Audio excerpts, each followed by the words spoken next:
Good morning, everyone. I have the pleasure of introducing our two panelists today. Our moderator today is Bob Charlet.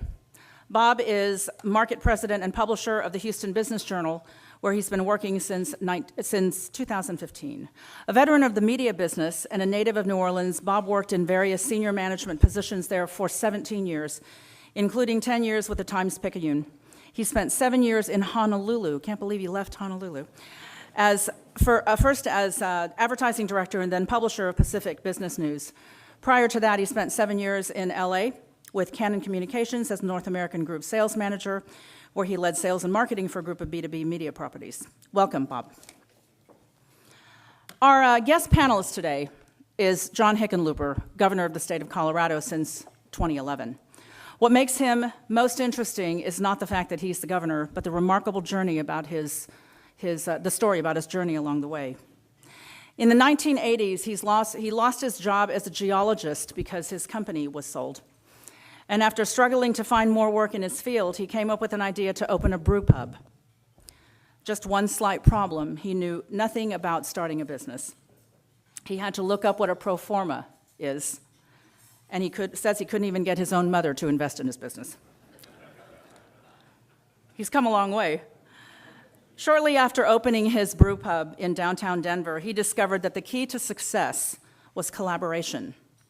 In fact, the walls of his establishment displayed advertisements for area restaurants. When asked about the sanity of promoting his competitors, he stated that maybe the competition isn't other restaurants, but television sets in people's homes. Maybe we should all focus on getting people out of their houses to explore new places to eat. This collaborative approach brought success not only to his brew pub, but served as a foundation for everything he's done ever since. His political career began in 2007 when he was elected as mayor in Denver, securing 88% of the vote. 4 years later, in 2011, when he was inaugurated as Colorado's governor, he became the first Denver mayor to be elected to that position in 150 years.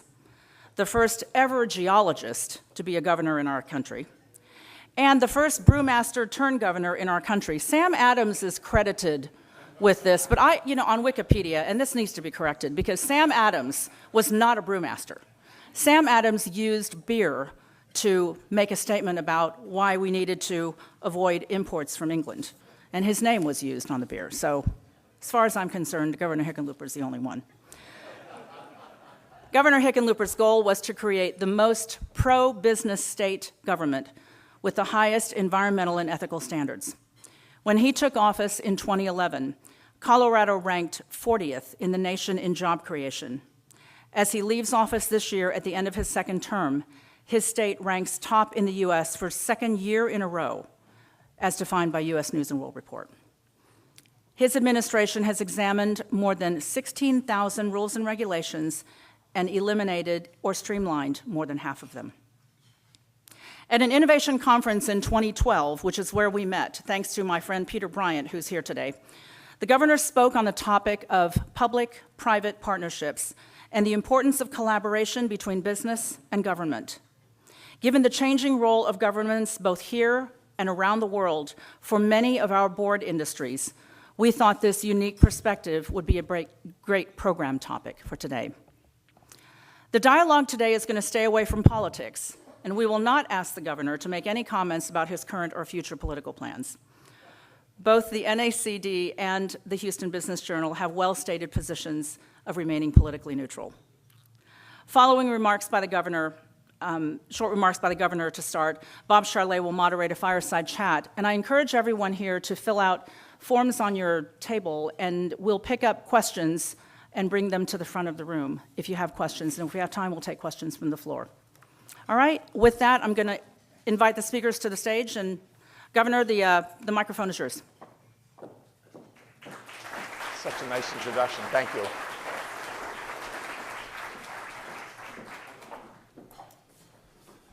You know, I think Anna's pretty much given my speech. So, and I'll warn you all.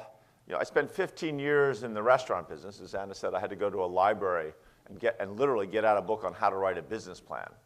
And then I read and I said, oh my gosh, that is what a pro forma is. I've always wondered. But all those years means that at 7:30 or 8 o'clock in the morning, I'm not really at my best. Those years of going to bed at 2 o'clock in the morning, 3 o'clock in the morning, you don't get away from them. I want to thank the board. I want to thank Anna for having me. My wife, Robin, is the Senior Vice President of Corporate Development, so she does a lot of the M&A work for a $75 billion company called Liberty Media. And so she serves on the board of FTD. Used to serve on, she serves on Chipotle's board. Anyway, we spend a fair amount of time talking about the relationship of boards to the culture of the businesses, the importance of boards being out ahead of a lot of the trends in their businesses, and the importance of boards really directing and taking responsibility as a group for the vision of the company. And it's in a funny way, and what I want to talk about a little bit today is how you get to those visions and how oftentimes we are browbeat by the media, by all kinds of parables from the past, that vision is one person comes up and has this great vision of the way things should be. And my hypothesis is that that's really not true and probably has never been true. That the good leaders are the ones that are able to bring people together and let everyone feel heard and valued and help, through that convening, create a vision from a lot of different people's perspectives. And I think that's one of the reasons why, as we see more diversity. See, that's the kind of thing that's going to happen all morning, right? If we see more diversity on corporate boards, I think we're going to see stronger vision and stronger boards helping the companies for which they work. I want to talk a little bit about Colorado and my path, as Anna said. You know, I came up as a geologist. If the price of oil hadn't collapsed in '83 and '84, I'd probably still be a geologist. I had no idea I was an entrepreneur, a natural entrepreneur. It turned out getting laid off in 1986 was about the best thing that ever happened to me. But I was out of work for a couple of years, and you see a different person in the mirror after about 8 months or 9 months. And unfortunately, when you get laid off in a big recession like that, there is no, there are no jobs because everyone else is laying off people and no one's hiring. The calculus is all upside down. So when I opened the Wine Coop Brewing Company in 1988, and this was in lower downtown Denver. It's what now is the hotbed of all the development, the genesis of where the revitalization of Denver started. Our rent in 1988 was $1 per square foot per year. And we bought the building in 1991 for $11 a square foot. And this is a big, beautiful 5-story brick warehouse that's now 2 blocks from Coors Field. Better to be lucky than to be good.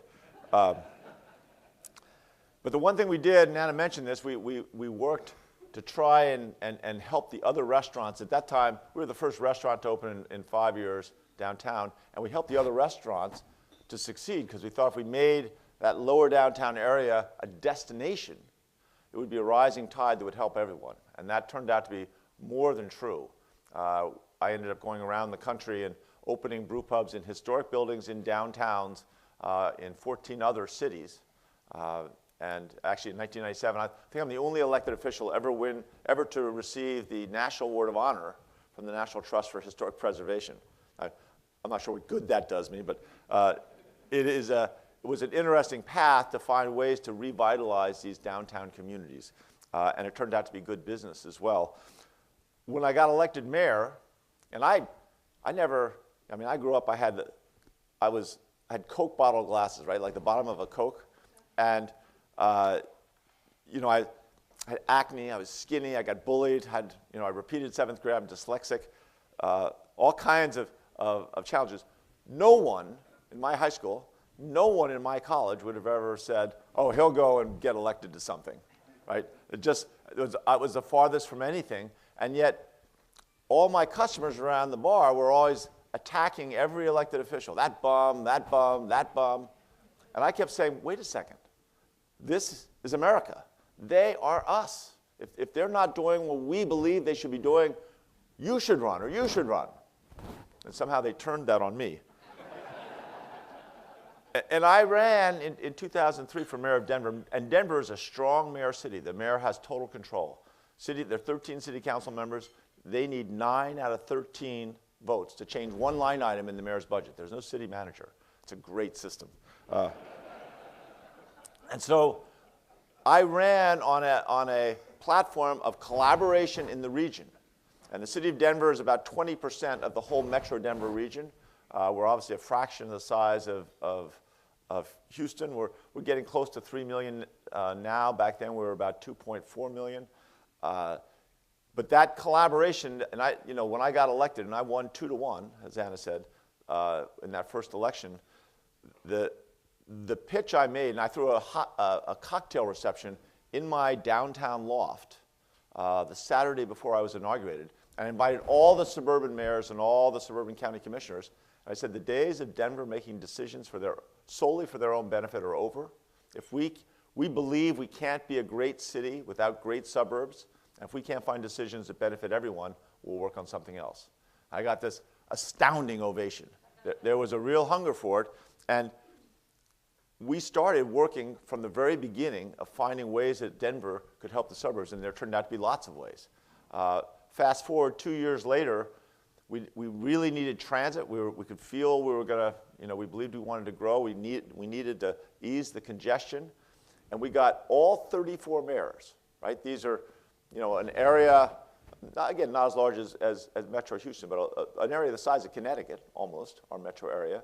And of the 34 mayors, 2/3 were Republicans or very conservative independents. All 34 mayors in 2004 signed on to support a 0.4 cent sales tax increase to build what was called Fast Tracks, 122 miles of new track, the largest transit initiative in the history of the country. So we had every single mayor joining in that, and it passed 55-45. We also worked on the water. Denver owns senior water rights, which in Colorado is it's gold. And Denver had always tormented the rural areas, saying, well, we don't care about you. We've got our own water. And the suburbs were at war with Denver, and Denver kept saying, your time will come. And when I was campaigning, I would hear this. They'd say, well, those suburbs surrounded us. We can't annex any more land. We can't grow. We'll see how happy they are when they run out of water. And I'd say, wait a second. If Aurora or Douglas County runs out of water and that, they suspend building permits for a couple of years, and that gets into Time magazine, back when Time magazine still had a lot of readers, but that gets into Time magazine, it affects the value of every person's home in the metro area. And people got that. Fast Tracks is now built. We have an amazing station downtown. We have a light rail line all the way out to the airport. It's 29 miles. We created, through collaboration, a real vision of what Western cities can be. And interestingly enough, when I ran for governor, and I got re-elected as mayor, here I was saying we're going to do more for the suburbs. You would think the citizens of Denver would be pissed off. Can I use that word? Again, it's early in the morning. I'm making bad decisions. But in the end, when I ran for re-election, you would think that the citizens of Denver would be angry with me. I won with 87% of the vote. They love this collaborative idea. There's no political reason we have this. And so much of the viciousness that we see in politics now is an aberration. We had, when I ran for governor, I was the first mayor in 140 years to get elected governor. Anna mentioned that, but it's worth restating. And it was because there was this appetite for collaborative effort. When I came in, we were 40th in job creation, as Anna mentioned. We went around the state to every county and said, what is the economy you imagine you want? And we didn't just talk to the economic development people. We talked to all the civic leadership. We said, what are the things the state should be doing to help you create the jobs, attract the businesses that you desire? And we heard pretty much the same thing all over the state. We had get rid of the red tape and bureaucracy, have the state pro-business, and yet when you question people, they want us to be pro-business, but with the highest standards of ethics, the highest environmental standards. Colorado, not unlike Texas, right? Both states are defined to a large extent by the beauty of our rural areas. some of our national parks, some of the most beautiful that there are. And people wanted, again, pro-business, but they wanted to make sure they didn't sacrifice the inherent surroundings that they valued so much. So we went out. They said they wanted more access to capital. They wanted to have a stress and an attitude of innovation and support technology. And they wanted the state to market itself not just as a tourist destination, but as a place for young entrepreneurs to come. Along that way, we'd also made a lot of investments in what young people want. Usually government invests in what old people want. I'm including myself there. Well, I won't get into that. But once you turn 65, which I am, you do begin to look back and say, all these decisions are made by the older generation, and yet the young people is who we want to attract.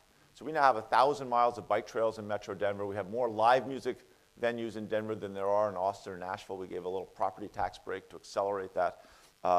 And putting that business plan together with the state, making sure that we were pro-business and had access to capital, and we got rid of red tape and bureaucracy, and then trying to really invest in things that would attract the next generation of entrepreneurs and people that really do create the jobs. I think that's had a lot to do with how Denver turned around. I'll finish with a couple things. I want to say one thing we also did was make sure we had appropriate regulation. And I think this is a lot of what you all should really look for and demand from your elected leaders, and it's especially important on your local and your state basis, right? At least right now, the federal government is a little bit beyond all of our control.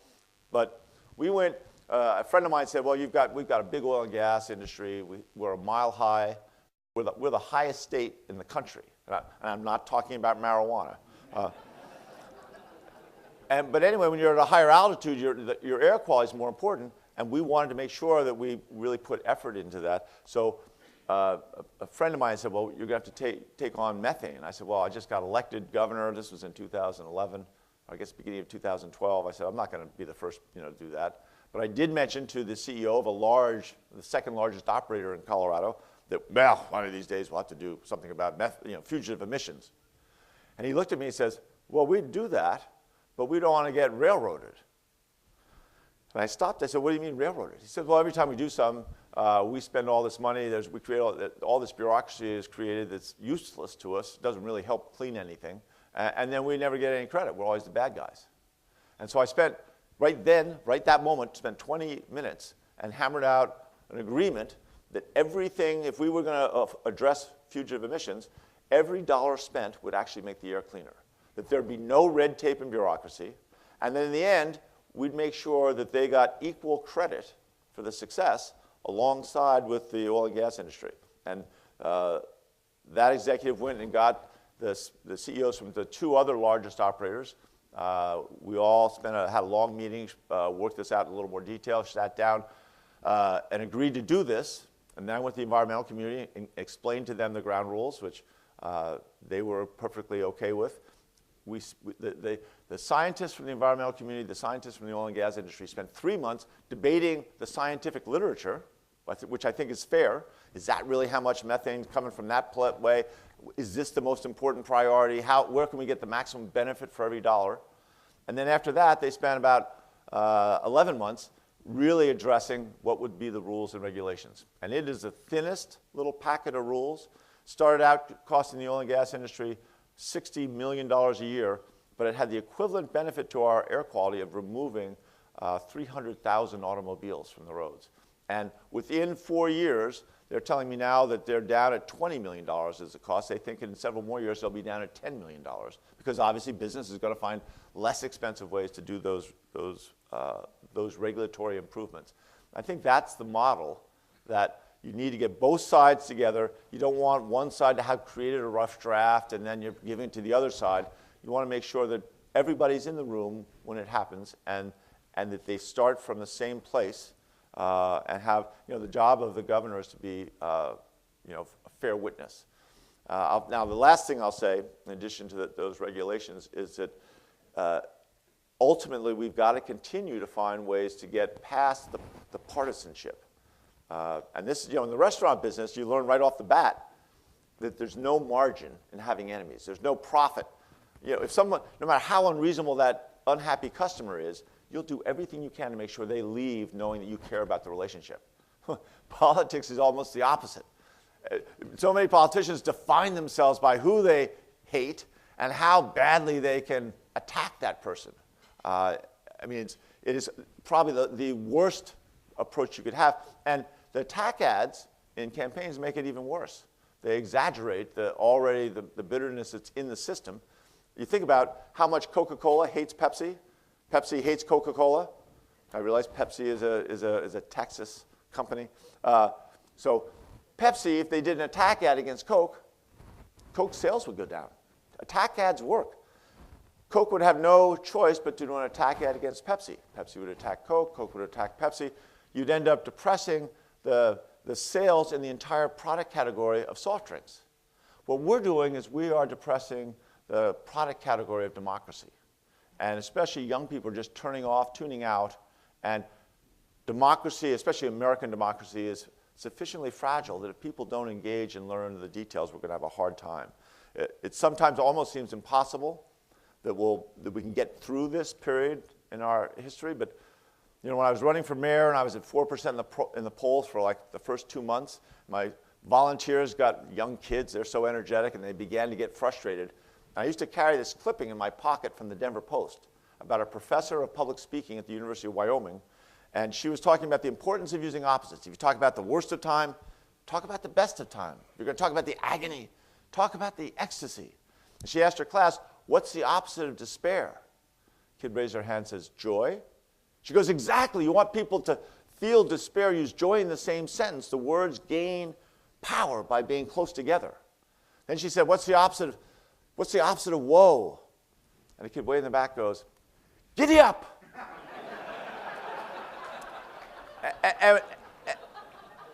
And when you look at what we're facing in the present political climate, and it is a steep hill, but the opposite of woe really is to giddy up. Thank you.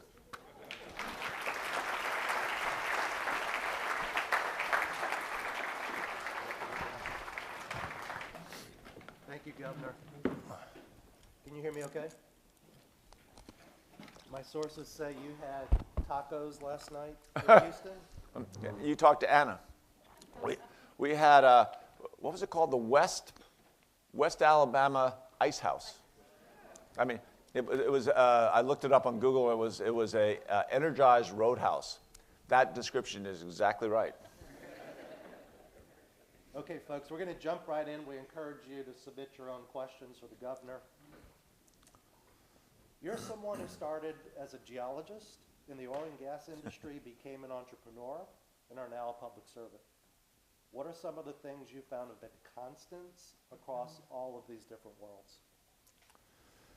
That's a good question. I think the constants really are that the social, if you're asking me what, through all those different careers, the constants are the social interactions and the power of culture. And I think you guys probably understand that when you see the influence that a great leader has on somebody's culture. We'd have a quarterly all-employee meeting with our restaurant. And when the Wine Group Brewing Company grew out and got large, we ended up with, we had about 140 employees. And so we do it on a Saturday morning. Some of the bartenders who closed the night before would come in with a little bit bloodshot. But the first thing I would always say, because I think culture starts at the top, first thing I would always say is that I have the whole group in front of me. I'd say, life isn't fair. Life never has been fair. Life never will be fair. But this company will do everything it can to be as fair as possible. And if you feel you're being treated unfairly by your boss, talk to his boss or her boss. And then if you don't get a response, go to their boss. And then we had this old broken blackboard, and I'd put up my phone number, and I said, I've got an answering machine. You remember those? I've got an answering machine. Call me. And in the 15 years I ran that company, I only got 4 calls. 2 of them were a waste of time, and 2 of them were serious problems that were not being addressed. But the most important part that what I was trying to do, and I think we did, was set a tone that by me saying that, all of my, the chef, the brewer, all the key leaders in the company understood that I was going to hold everyone accountable. And, you know, in a funny way, another thing that you learn in the restaurant business, but it applies to politics, it was true in the oil and gas industry, is that everybody's equal. We're all part of one team. And, you know, in the restaurant business, you call it in the weeds. When a whole crowd comes in, the kitchen can't get the food out fast enough, you're in the weeds, and everyone's running around, and it's intense. And our first day we opened the wine coop in 1988, and we got in the weeds right off the bat, and our computer broke down. And, you know, I went home that night, and I realized it doesn't matter whether you're tall or short or black or white, straight or gay, everybody's on the same team, right? Everybody's got it. When you're in the weeds, everybody, in the high country of Colorado, we say, when you're in rough water, everybody paddles. And that lesson is absolutely true in politics. It's absolutely true in the oil and gas industry, that in the end, you learn that in business in a way that sometimes in government they don't learn because they don't generally have those kinds of deadlines or don't embrace them as intensely. But that's another, you know, a lesson that is true across the board. This is a room of directors, many of whom are involved in highly regulated industries.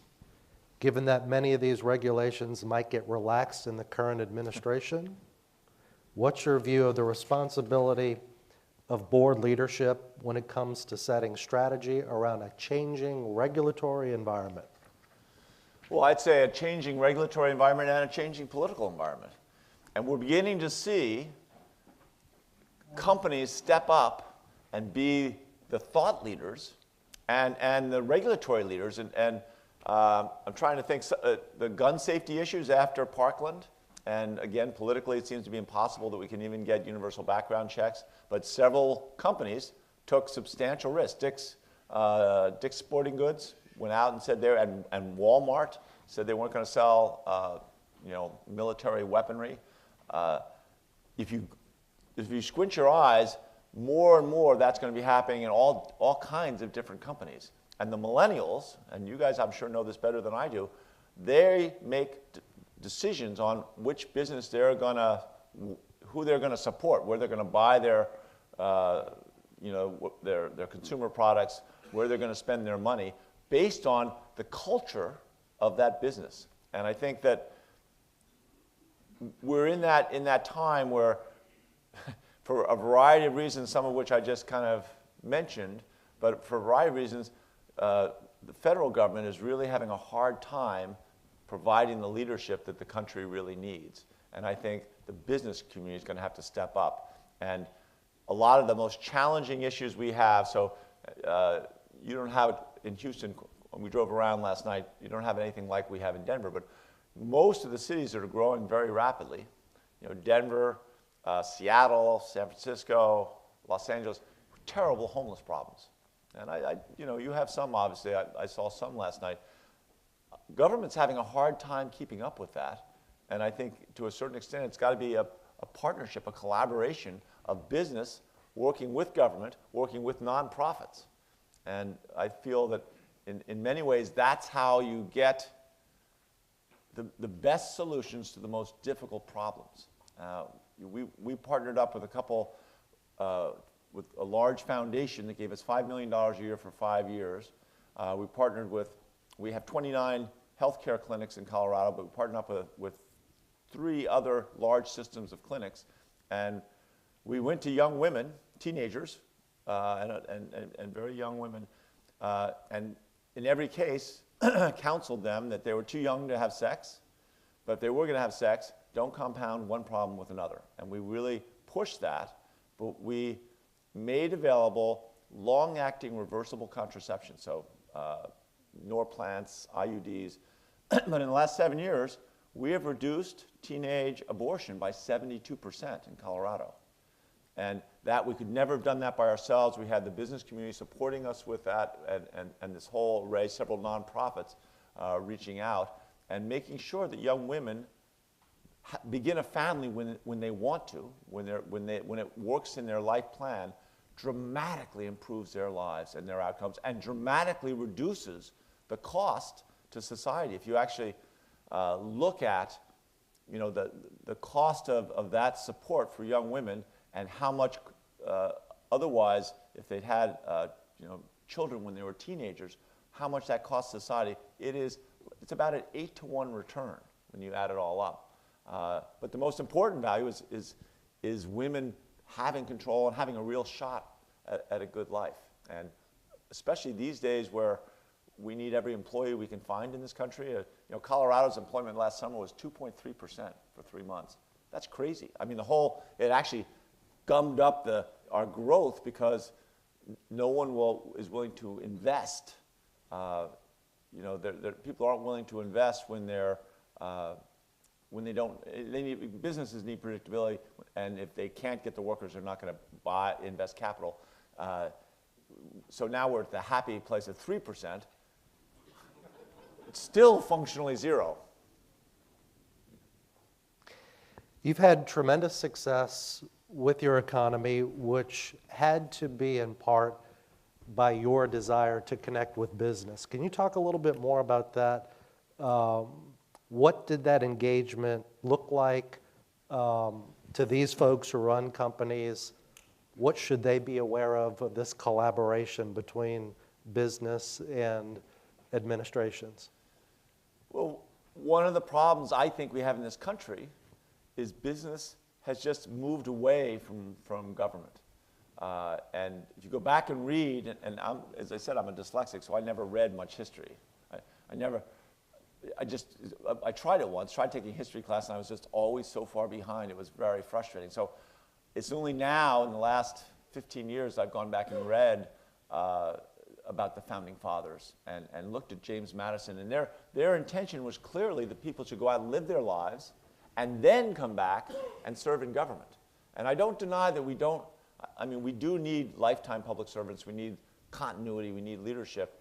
But business has to have a closer relationship to government on a lot of different ways. We have a thing called the Governor's Fellowship Program. We have a young entrepreneur named Ryan Heckman who funded this, helped create it with our office. But we have 35 young professional executives. They're in their mid-30s, maybe their late 30s, but they're rising stars in significant companies. And their company allows them to take 1 day off a month for 9 months, and they come down and I attach them for a day to a cabinet member. We have a special meeting with several cabinet members to show how we try to break down silos and collaborate on specific problems in government, how we address it. But essentially what we're really trying to show them that this isn't the awful cesspool that everyone thinks government is. That we're actually working on some of the most difficult problems with a bunch of the smartest people you could imagine, and we're actually making progress. And whatever you see in the paper, it's no fun sometimes when the media is coming after you, no offense. But when the media is coming after you and really trying to put you behind the 8 ball, but that happens rarely, and oftentimes it's for a real reason, and it is useful to elected officials to have the media. One of my biggest fears is that the media is getting too disintegrated, and we come up to midterm elections, and they're not going to expose the graft, the corruption that is always there, right? At any large enterprise, even businesses get top-heavy with regulations and bureaucracy, and eventually some level of corruption. Anyway, our governor's fellows are getting that taste of what it's like to be in government, and they've all made a commitment that at some point they will come back and spend 2 to 4 years in either a mayor's administration or a governor's administration, or they'll run themselves. And I think finding ways we can get more interaction between government and business is essential to getting us back on the right track. You talked a little bit about nonprofits, and for Houstonians, we have some of the largest nonprofit entities really in the country here. Could you talk a little bit about that, forming those collaborations between government, nonprofits, which for many of them do a lot of government social services work, but business, and how they can all engage together so everybody's in a win situation? Absolutely. And I believe if you're really talking about social change and making our communities better, I think the only way to get lasting change is if you have, I think of it as a 3-legged stool. You need government, you need business, and then you need civil society. And civil society is the nonprofits, it's the foundations, it's that civic arm. And when you put them together, great things happen. We do a prayer luncheon every year, and we have about 1,100, 1,200 people come. We have about 400, maybe 350 some years, congregations that are represented. Metro Denver has, believe it or not, almost 900 congregations in the metro area. And when I was first getting involved, when I was mayor, first getting involved in homelessness, and especially chronic homelessness, which is so debilitating to people. At this prayer luncheon, it was pointed out, someone said, well, you know, there are 1,100 homeless families in Metro Denver at that time. And a homeless family generally is a single mom. Sometimes it's a single dad. Sometimes it's a couple. But generally, it's a single mom with 1 or 2 or 3 kids that has lost their housing. And I just made the comment. I said, well, that's interesting. We have 850, 900 congregations. We've got 1,100 homeless families. It's almost 1 for 1. Maybe there could be some sort of an adoption. And I went to the bathroom. So when I got back to my table, the guy who runs this whole prayer luncheon had, and I'd been kind of joking that a congregation would adopt a homeless family into their, they'd actually live in their church or their synagogue. They had already figured it out. And I got back and they said, yeah, we're going to try this. We're going to get each congregation to agree to provide the first and last month's rent so that the homeless family can get into housing.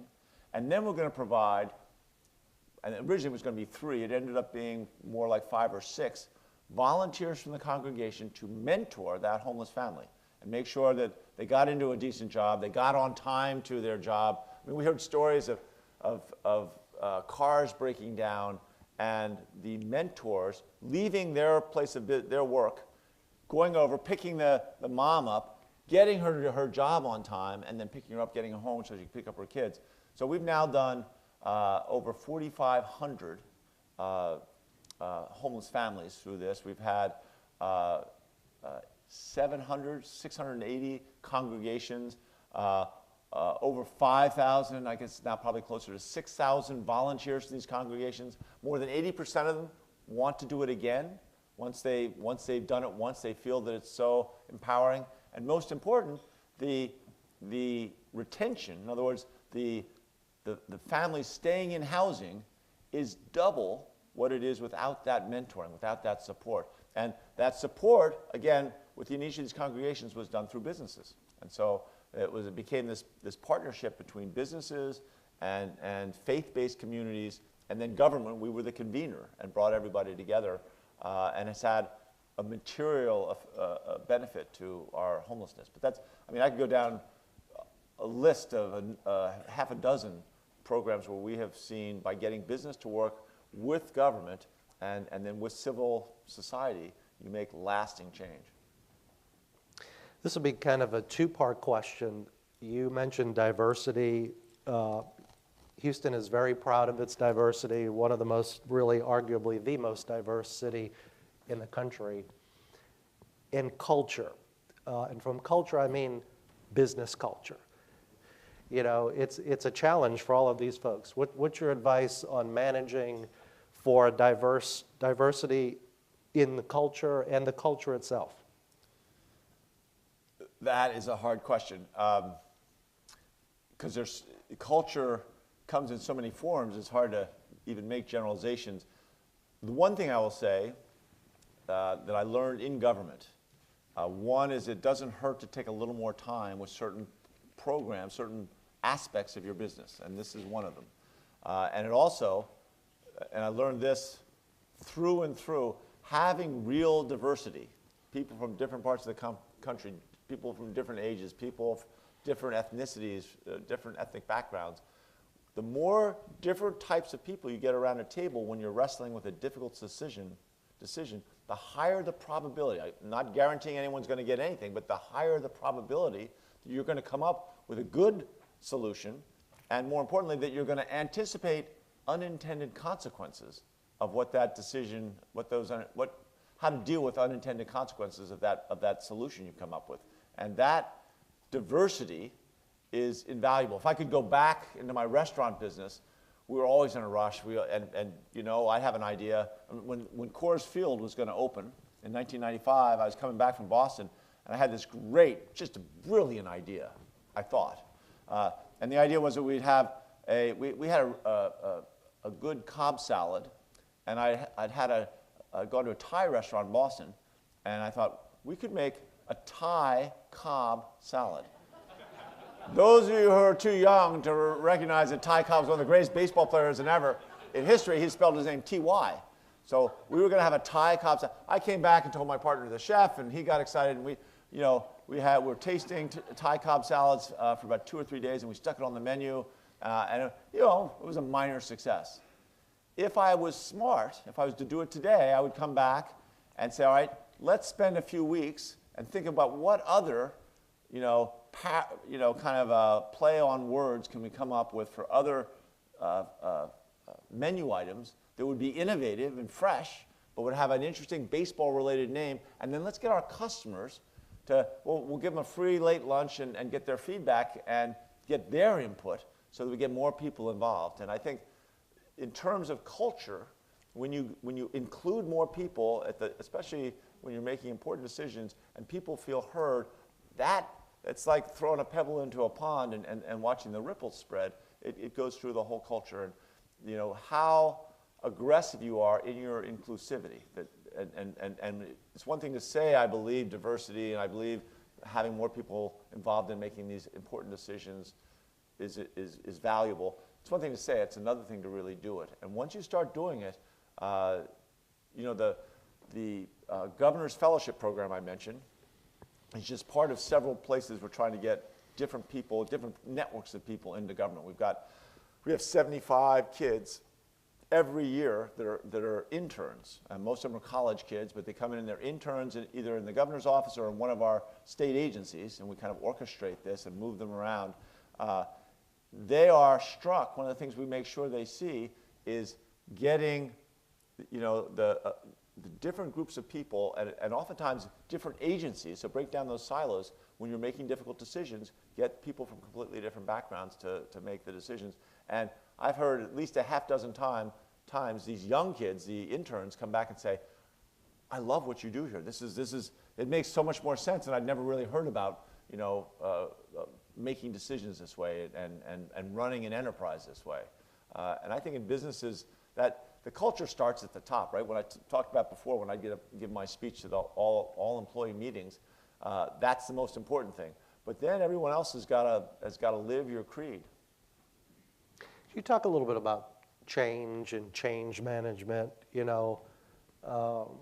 Technology has pretty significantly changed the world and how quickly things are communicated. These folks have to deal with that in their own businesses. How do you manage change, and what's the importance of change at the director level? So, and when I got laid off in the good old days, so our company, Buckhorn Petroleum, actually by that time it had become Harper Oil, that was Mid-Con Corporation, but it was acquired by Occidental. We were a pretty big company, but they hired industrial psychologists to come out from Boston to Denver, and every employee spent an hour with one of these 3 industrial psychologists. And the takeaway I had, and I remember this, they're long, an hour discussion, but what this guy was driving home to me was that all change involves loss. All change involves loss, and all loss must be mourned. And in other words, you've got to recognize that when you're creating change, for many people, they feel that loss more directly, and you've got to make sure that there are ways to process that sense of, and the fear and anxiety that comes from that sense of loss. And when you're at the top, when you're at a corporate board, I think you have kind of a responsibility when you're interacting with the senior management to recognize that oftentimes when you're making serious changes, it is, and I'm not talking about when someone gets fired, but you're just moving in a new direction or abandoning a market and beginning to invest in another, that there are real emotions that are attached to that, and that needs addressing. I think we're going to see change in the future like we haven't seen in years. And if you look at how bitterly divided this country is right now, the division between urban, suburban, and rural is, I think the country is divided as it has ever been, probably going back all the way to the Civil War. I mean, when I go out into rural Colorado, and I spend a lot of time and have right from the beginning, really trying to listen and hear why they're so upset. And to a large extent, they feel they've been abandoned, that when they went through their change, through outsourcing, all that opening up of global markets in the 1990s, they felt they got left behind, and they felt that nobody really cared. Nobody gave a rat's tail about their struggle. And that is unacceptable. And I don't blame Republicans or Democrats, but I think it was government malpractice to leave so many people behind. And we're going to see it again. Automation and artificial intelligence is getting ready to dwarf the level of change that we're going to see there. And boards are going to be right at the crux of this. We're doing a couple things in Colorado that I think have potential. And governors, the great thing about governors is we're a lot less partisan. We love to steal other governors' ideas. And it's a great honor. If you're working on something and some other governor steals it, you're kind of puff your chest out. You feel pretty good. They stole it. And you also know that they're going to steal it and they're going to improve it. They're going to bring a fresh set of eyes to your solution. They're going to start doing it. They're going to make it better. And all we do is wait another year and then steal it back. And it's going to be a better idea. And I think it's enlightened larceny is how I think of it. But one of the things that we have two programs right now that are being widely copied by other states in the last year. One is apprenticeships based on the Swiss model. And this is, and people don't, no one seems to, I never did, until 6 years ago, I didn't know this, that 65 to 70% of our kids today are never going to get a 4-year college degree. Think about that. Almost 70% of our kids are never going to get a 4-year college degree. And plus or minus 3%, that's been true for 30 years. So for the last 30 years, we've been telling everybody they got to go to college. We've been taking away resources that would otherwise train them to do, the ones who didn't want to go to college, this 70% of our population. And we've been making the 70% feel like second-class citizens, like they're not good enough. Again, another, not Democrats or Republicans, but government malpractice. So in Switzerland, and we now are in the second year of a pilot. Next year we're going to be the third year of the pilot. In about 7 or 8 years, we hope to have 20,000 kids a year looking at apprenticeships. And I'm not talking about electricians and plumbers. The way we've set it up, and we started with 8 industries. So healthcare, aerospace, advanced manufacturing, finance, insurance. The kids go, if they want to, it's their choice, but if they say, all right, maybe I'm not going to go right away to college, I'm going to take a different path. They go work for 2 days a week let's say they go work at a bank, and then the 3 days they go to a community college and they study those 3 days. They study what's going to get them their high school degree in a couple of years, but they also study a curriculum that has, about half of their curriculum is designed by the banking industry to make them more successful at work. And kids love this. And the second year, they'll go and they'll work 3 days. And they're getting paid $12, $14 an hour. They're not getting paid a lot, but most of them are living at home, so they're saving their money. The second year, they work 3 days, and then they study 2 days. And they do that the third year as well. At the end of their apprenticeship, they'll have pretty much a year's college credit if they want to use it in that direction. But more importantly, they're going to have a bunch of skills they've acquired. They've got on-the-job training and no debt, right? And they've got a sense of what going to work is like. Businesses love this. The kids love this. And if you think about it, it's actually transferring some cost to the business community that was public obligation before transferring this cost to businesses, and businesses accept it. It's like businesses are almost asking to raise their taxes. It's in a funny way, and we are trying to set up some tax credits now to pay back a little bit of the effort that they put in. But I think this can scale, and I think it's crucial to make sure people have the skills that we're going to need. The new jobs that are going to be coming, they're not all going to need a degree in electrical engineering. That we're going to need a boatload of technicians and data analysts. The second thing we're working on is a partnership with LinkedIn, and then now Microsoft has purchased LinkedIn, but they doubled down on this. But it's called skillful.com. Right now the website is pretty rudimentary, but it's moving towards a skills-based economy where we don't keep talking about what's your degree in for jobs. We talk about what are your skills.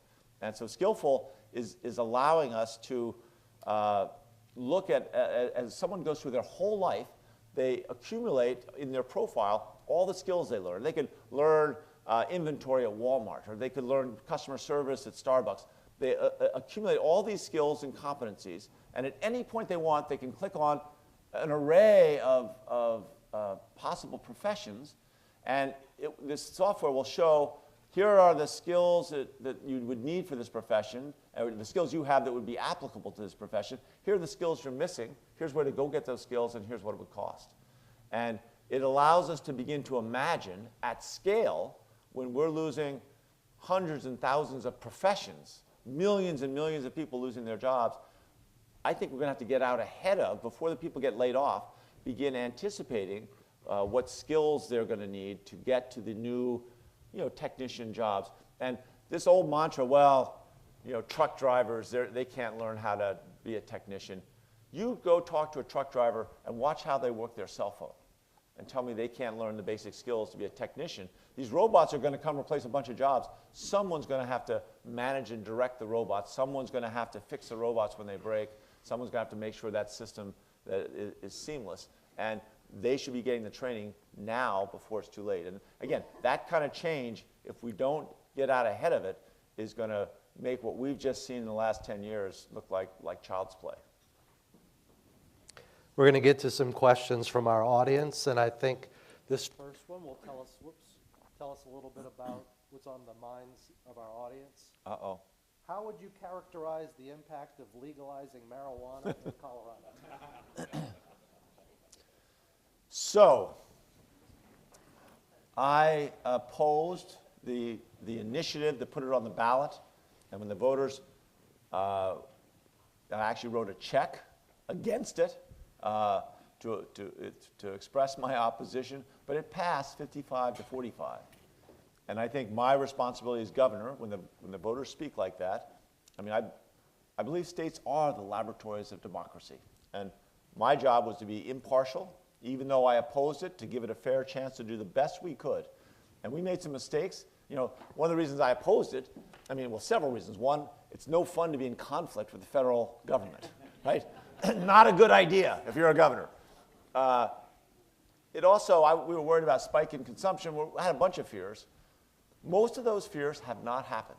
We did not see a spike in consumption. We were worried about a spike in teenage consumption. And just so you all are clear on this, every brain scientist I've talked to believes that when your brain is growing rapidly, and that's code for when you're a teenager, but when your brain is growing rapidly, the synapses are coming together. The high THC marijuana that's out there now, which is 8 times stronger than the pot that was out there when I was a kid in the late 60s, early 70s, that high THC marijuana has, quote unquote, a very high probability of disturbing how your synapses all come together, so that you could lose, even if a kid just smokes it or ingests it once a week, lose a sliver of their long-term memory, right? And you probably wouldn't notice it over 5 or 10 times, but over a year or two, you're talking about taking away someone's long-term memory, which in essence is how we measure intelligence, right? What we read, what we learn, what we experience, how well we can go back and access that in our brains defines how smart we are to a large extent. So we were very worried about a spike in teenage consumption, which we haven't seen. We saw a little increase in the beginning, then it came back down. The only place we've really seen an increase in consumption is among senior citizens. You can make with that whatever you want. But I think that is it's probably baby boomers coming home to roost, or maybe it might be also arthritis, the aches and pains of getting older and people not wanting to deal with opioids. We thought we'd see more driving while high. and we don't think we're seeing that. Again, overall consumption hasn't gone up. In Colorado, it's about a $1.5 billion industry. There's still about $75 million of a gray market, black market, where people are growing it illegally and then trying to sell it. They're figuring out since it's legal in Colorado, they can get away with it. Well, we have some tax revenues, $220 million last year. The tax money does allow us to, we spend $10 million a year marketing to teenagers and their trusted adults, parents, clergy, teachers, coaches, and the risk and the importance of understanding the risk of high THC marijuana to teenagers. And we think that's a big part of why we've been able to keep those things in check, and it would be a hard time, we'd have a hard time to have money for that regulation or that marketing if we didn't have the tax money. We also have housing for people that have drug issues and are homeless. We give support so we can give them job training and get them into jobs. The tax money brings us a lot of benefits. But overall, and Governor called me last week, said, our people haven't legalized it yet. What do you think? Should I be pushing it? And I say, I don't think we have all the data yet. And I think we should hold off. It's such a big deal. Let's make sure we don't have unintended consequences. And I've said that relentlessly.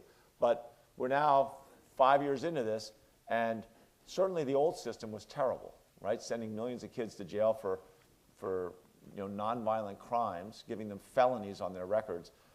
Now they're paying employment taxes. It's a legalized thing. It's going to be something that will be debated, I think, for the next decade intensely. My gut feeling is it's probably going to become accepted. Talk to your kids, the millennials. And when you talk to them about losing a little bit of long-term memory, they get alert. But I think they don't see a difference. If you're talking to a 30-year-old, they don't see a big difference between relaxing using marijuana and using beer. They just don't see that big a difference. So I think that's going to slowly become more of a commonality. And I'm going to guess probably what happens is some states aren't going to legalize it at all. And I think a number of states will. And if you remember, that's what happened when we legalized alcohol after we repealed Prohibition. We repealed the Volstead Act in 1933, and it went state by state. And if I'm not mistaken, I think Texas still has a number of counties that are dry, right? That of their choice, they don't want to have anything to do with this. Well, I think we're going to see states and counties that are going to want to, I don't know, I guess you can't say dry. What would you say for marijuana? You'd say unignited? I don't know. I think anything you do at 65 is okay. That's just my personal feeling. I have not done marijuana that's a lie. I have not done marijuana in 40 years. Some long period of time. I haven't done the math, but. So this is going to be like a one-sentence answer for you, a real simple one. One of your predecessors, nameless, had controversial views on healthcare. What are your views on the challenges and solutions for U.S. healthcare? Another great question, right? And I think one thing we are moving towards, again, we talk about change.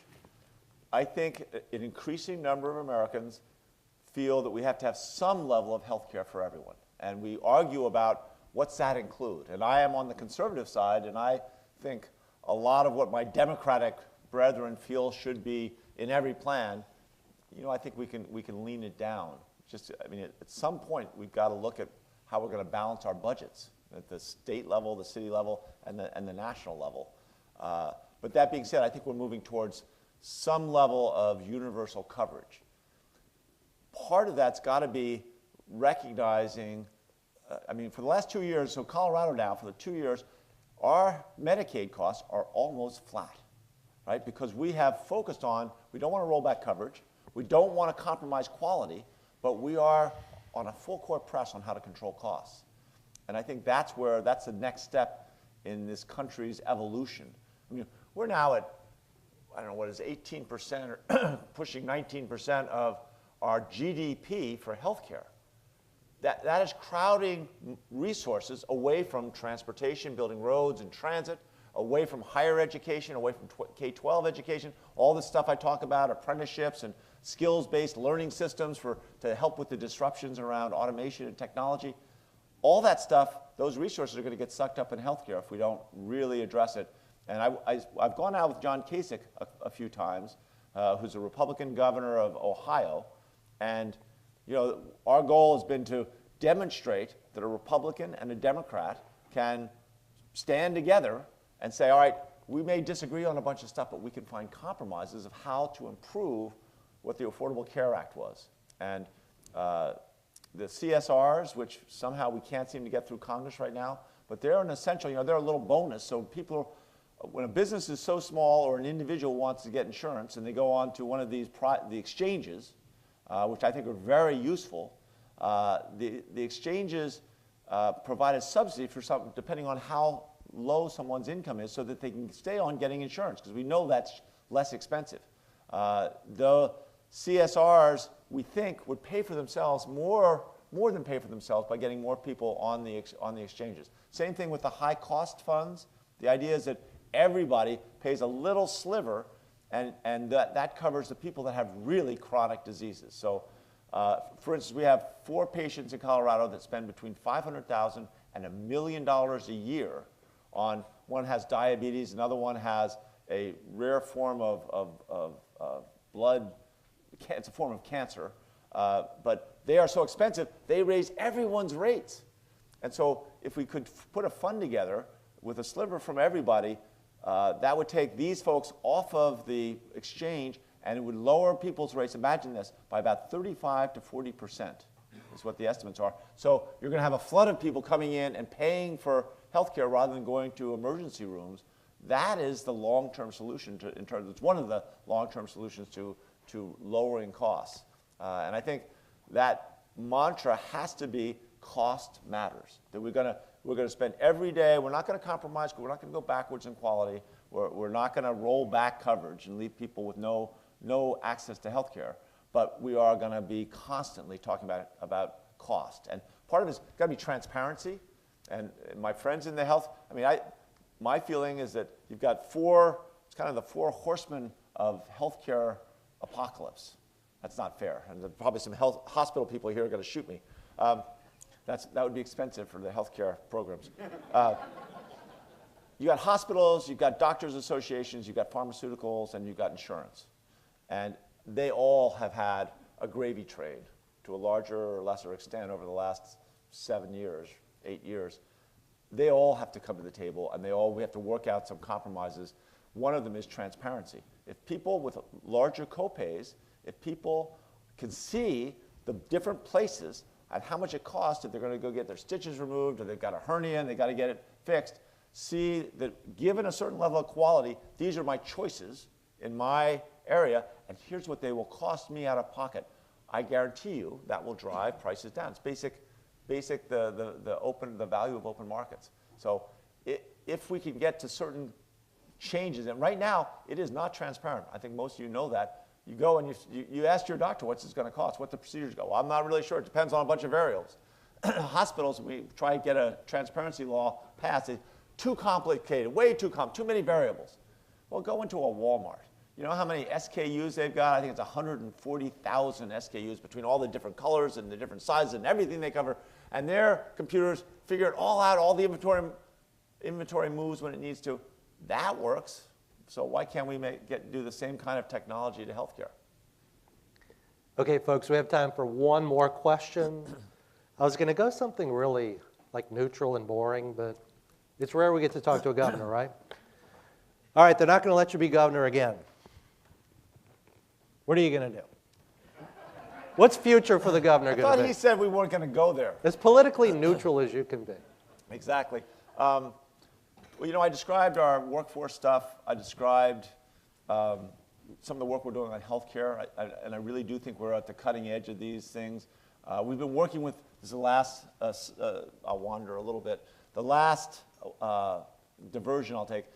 We've been working with the outdoor recreation industry because I think they're a classic candidate to get jobs into rural America. Most people that manufacture all the little things that people use for hiking and backpacking and hunting and fishing, most of those people don't want to be in a city. They don't even want to be in suburbs. And we just need a fairly low level of incentives to get them out into the countryside. And we had the National Convention for Outdoor Recreation was in Denver in January, and we convened about 65 of the executives, and they spent a whole day before they started, before the convention started, talking about the three basic pillars that the outdoor recreation is dependent upon: clean air, clean water, public lands. And they agreed they're going to have a nonpartisan political action arm that's going to organize around clean air, clean water, public lands.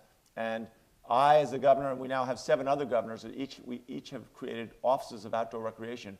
We're going to try and find what incentives, how would we, as we support this kind of again, for the first time they're ever getting organized, as we support this notion of having outdoor recreation as a political arm, how do we negotiate things like incentives to really give them the reward to get them in their job creation into rural parts of America?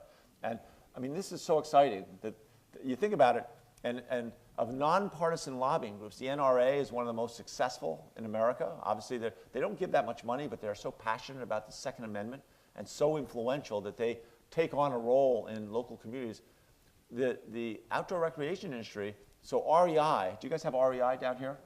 So REI has 16 million members. And they're Republicans, they're Democrats, but they're pretty much all about habitat and outdoor recreation. And the idea is we begin to organize them away from the Democrats and Republican ideas, begin to get our civic nature, our civic muscle back into place.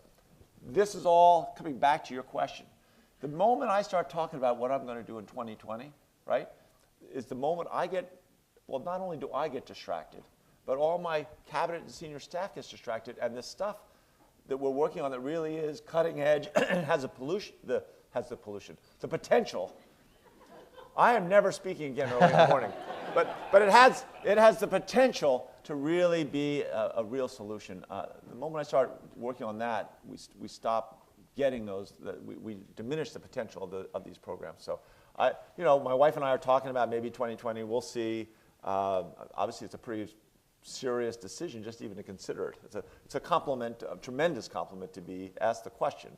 But we're going to put it off, until we get our roadmap. I have my cell phone down there.